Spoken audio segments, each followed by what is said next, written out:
أهلا بيكم في سابع حلقة من بودكاست دقيقة تنقذ حياة. وصلنا لنهاية أول أسبوع اتكلمنا فيه عن أساسيات الإسعافات الأولية، وإنها مش أجهزة ولا أدوات معقدة، دي تصرف صح في وقت صح. وعرفنا إزاي تتصرف أول لما تشوف مصاب، وإن سلامتك دايما أولوية.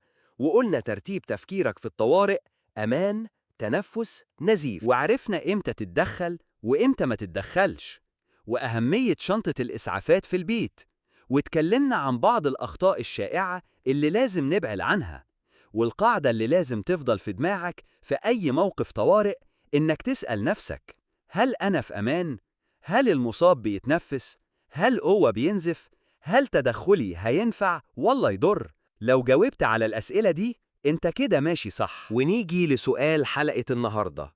تخيل معايا الموقف ده: شخص واقع على الأرض مش بيرد، وفي دم حواليه. السؤال: أول حاجة هتعملها إيه وليه؟ اكتب إجابتك في الكومنتات وشوف غيرك هيفكر إزاي.